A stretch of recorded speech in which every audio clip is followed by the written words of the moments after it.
What is up, guys? In today's video, we're going to be talking about the first balance update of Fortnite Chapter 6 Season 3, which buffed the Outlaw Shotgun and nerfed the base boost gloves. As always, if you guys do find this video to be helpful, informative, or interesting, remember to give it a like, subscribe if you like to see more, and comment down below what you think of these changes. So we're going to start off with the Outlaw Shotgun buff.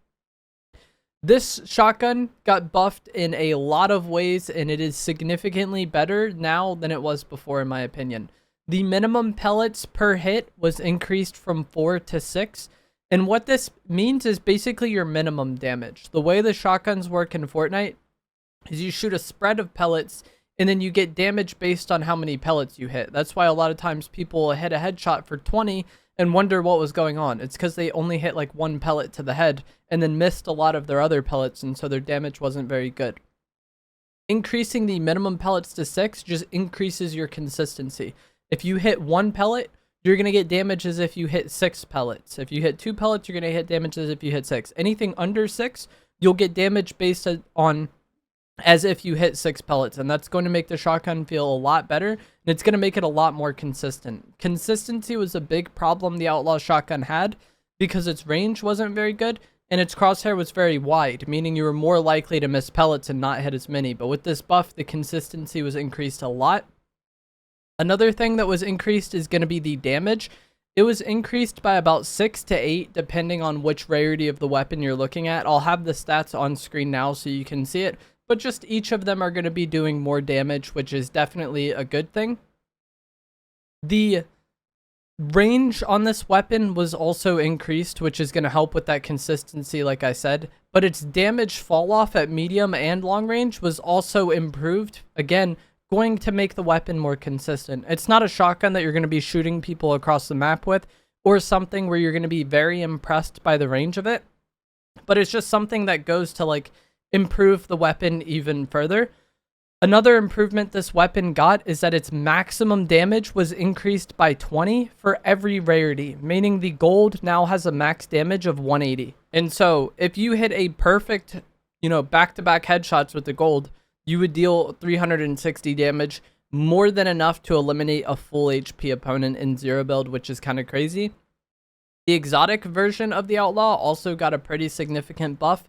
Its base damage went from 114 to 131, making it the highest damage version of the weapon, and its max damage is now 185. So again, looking at the damage of this, 131 times 2, if you hit a perfect body shot twice with the Outlaw, the exotic version, that is enough to kill a full HP opponent in zero build. So the Outlaw, I think, got a lot better, and I liked this weapon a lot more playing it with it today than I ever did in the past.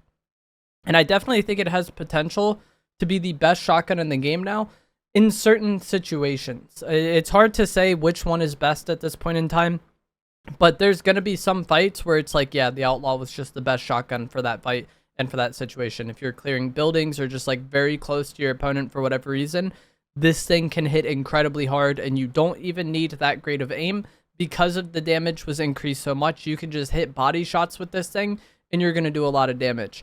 Its main downside is still going to be its magazine size. It only has 2 rounds and that wasn't changed at all. And so it is a struggle to use in team game modes or in situations where you get third-partied. But in just like a straight-up 1v1 very close to the opponent, if you hit your 2 shots, you're going to do a lot of damage. And even if you don't just outright eliminate them, you're going to put them in a situation where it's easy to clean them up with the spray. One thing that's interesting to talk about this season is going to be the combat agility boon. This is one of the boons that was added. And you get this just by finding it randomly, or if you give a dash sprite to a shrine, I'm pretty sure you get the combat agility boon every single game, every single time you do that. And this reloads your weapon partially whenever you parkour. So if you do the sprint super jump where you kind of jump off a ledge or any sort of height, if you wall run or if you mantle, you'll replenish a bit of ammo into the magazine of your weapon. And that works really well with this gun that has, mag size concerns and mag size problems. If you're able to hit a mantle in the middle of a fight and get some ammo back, that'd be great. The S tier version of this boon makes it to where you regen ammo into weapons even if they aren't currently equipped. And the reason why this would matter a lot is because with the kill switch revolvers, doing the double jump on that counts as a parkour. And so you could shoot your outlaw shotgun twice, swap to the revolvers, do a double jump, swap back to the outlaw, and you'd be able to shoot it again if you had this boon and if you were S tier. And so if you absolutely love the outlaw shotgun, I think getting that boon, getting S tier, and then abusing that kind of mechanic is going to be incredibly helpful in some situations, especially in team game modes, because going up against squads with this weapon only having 2 shots, it can definitely be rough at times. So I just wanted to quickly highlight that little interaction or mechanic there. As I said at the start of the video, the base boost gloves were also nerfed in this update. So the outlaw shotgun was buffed, it got better. The base boost gloves were nerfed, and the structure damage on this was decreased massively from 2000 down to 245. There was a bug where sometimes it was still doing 490 structure damage for some reason, but that will likely be resolved at some point if it hasn't already. I'm not sure because at the time I'm recording this video and when you're watching it, you know, but Fortnite seems to want it to do 245 structure damage, which isn't a lot. The sound wave, how long it continues to travel after being shot was reduced from 5 seconds to 4 seconds. And then the blast radius was decreased from 2.8 meters to 1.5 meters. I believe this is the area around you affected when you initially use it. And I think this mainly is just like, if you're fighting someone who's using the gloves and you're like incredibly close to them when they use it, maybe you're more likely to avoid getting hit by it now. I'm not too sure. And then these final stats that I'll have on screen now, I'm not really sure what they mean exactly, but my interpretation of them is that you don't go as high when you blast yourself with the gloves anymore, but you go further. So the vertical aspect of this mobility was reduced, but the horizontal aspect of this mobility is now better. And as I said, that's my interpretation of it. Could be a bit wrong. It was a weird stat to read. I still think the gloves are an incredible item. I would still rank them S tier, and I still think they're, you know, the best mobility or arguably the best mobility in the game right now. They are incredibly good. Lots of people in the Fortnite community have, you know, over-the-top reactions to anything getting nerfed in the game. And I've seen a lot of that already with these gloves and people calling it useless, but I think they are far from useless. If you were only using these to grief structures, like you're playing builds mode and you're using it to destroy builds, yeah, it got hit hard. It's not going to destroy builds as much. Playing zero build, you're not just going to be able to use it to completely remove cover or completely remove porta bunkers, although it still does okay structure damage, and the way the wave travels and kind of goes through everything makes it still kind of good at destroying bunkers. It's just not going to instantly destroy it.